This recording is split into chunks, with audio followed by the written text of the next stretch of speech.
My YouTube family, મારા નવા બ્લોગમાં તમારું સ્વાગત છે। હર હર મહાદેવ, જય દેવભૂમિ દ્વારકા। તો આજ આપણે જવાનું છે રાજપરા ખોડિયાર માના દર્શન કરવા, અને હાલીન માનતા છે તો હાલીન જવાનું છે, અને કોની માનતા છે તે આપણે આગળ વિડીયોમાં કહેશું, તો મારા બ્લોગમાં બન્યા રહેજો। તો આપણે જવાના છે રાજપરા ખોડિયાર મંદિરે હાલીન દર્શન કરવા।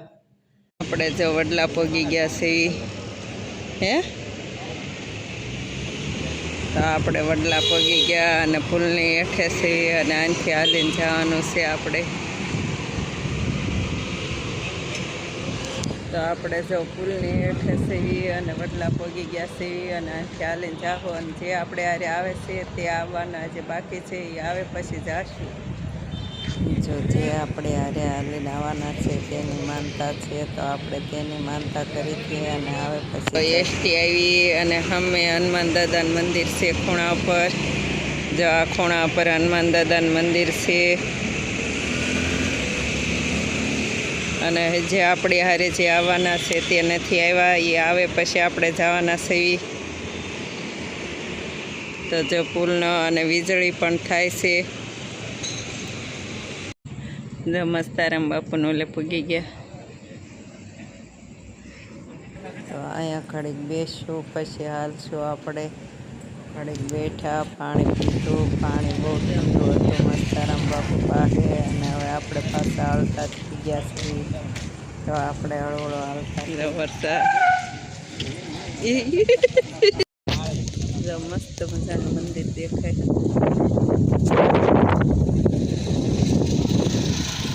વરસાદ જો એટલી ગરમી હતી અને એટલો તડકો પડતો, અને આપણે જો ખોડિયાર મંદિર હાલીને જાય છે ત્યાં વરસાદ થયો, અને વીજળી એટલી ચમકે છે અને અવાજ એટલો આવે છે વરસાદનો। તો આપણે જો હાલીને જાય છે ત્યાં જો સ્વામિનારાયણનું મંદિર છે ત્યાં પહોંચી ગયા, અને સ્વામિનારાયણનું મંદિર એડ માર્કેટ પાસે સમેત આવેલું છે।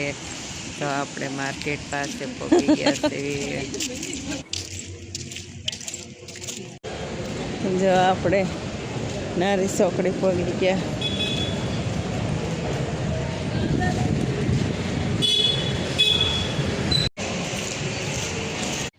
જો વરસાદના લીધે થઈને પુલ હેઠે બધા ઉભા રહ્યા। જો વરસાદ ચાલુ છે।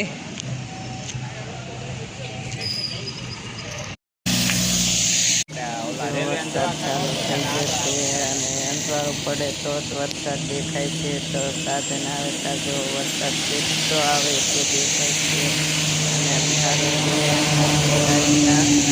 12:30 વાગતા ગયા હતા, અને આજે આપણે નાની ખોડિયાર માં છે ત્યાં સુધી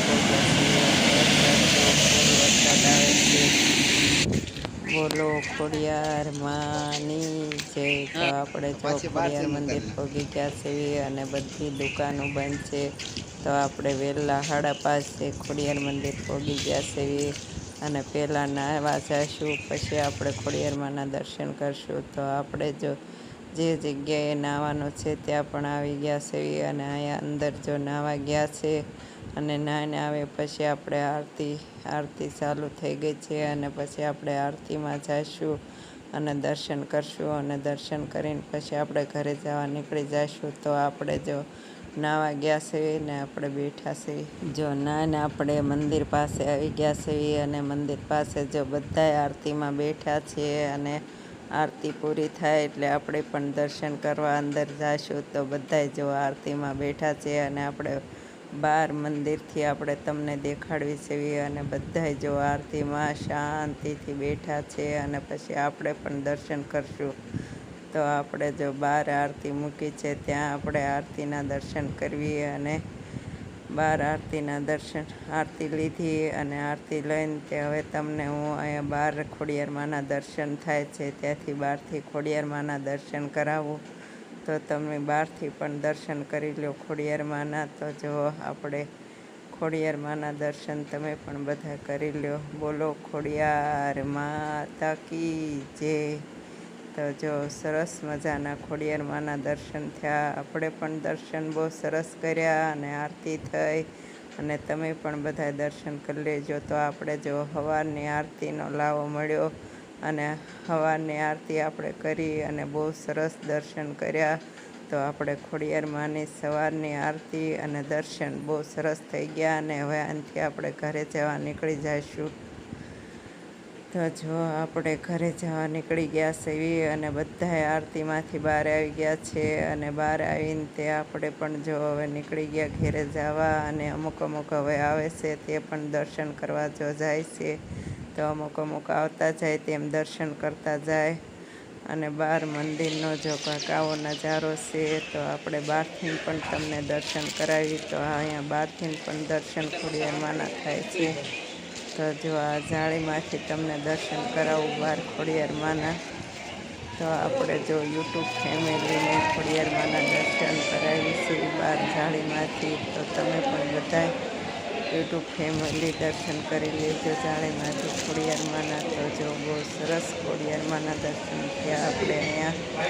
તો તમે પણ બધા દર્શન કરી લેજો અને 12 ધજાના દર્શન પણ કરી લેજો. તો 12 ધજાના 12 તીરસુલ છે. જો આપણે બજારમાં આવી ગયા અને બજારમાં જો દુકાનોમાં શ્રીફળ, લાપસી, સુખડી, પેંડા, સુંદડી તો બધી જાતની પ્રસાદી મળે છે. જો બહાર નીકળતા અને આપણે જો બહુ સરસ દર્શન કરીને તે બજારમાં આવી ગયા અને બજારમાં કેટલી સરસ દુકાનો છે અને બધી જો અહીંયા માણસો ખરીદી કરે છે ખોડિયાર માના દર્શન કરી. ફોટો છે જો રાતે વાવાઝોડું, વીજળી, વરસાદ તોય આપણે ખોડિયાર માના બહુ સરસ દર્શન થયા. તો જો બસ આવવાની વાર છે તો આપણે બસ આવવાની વાર છે તો બહાર જાંબુડાનું ઝાડવું છે ત્યાં જાંબુડા વીણવી સેવી. તો આપણે બસ આવે ત્યાં સુધીમાં આપણે અહીંયા જાંબુડા વીણીને ખાશું. તો આ જાંબુડાનું ઝાડવું છે.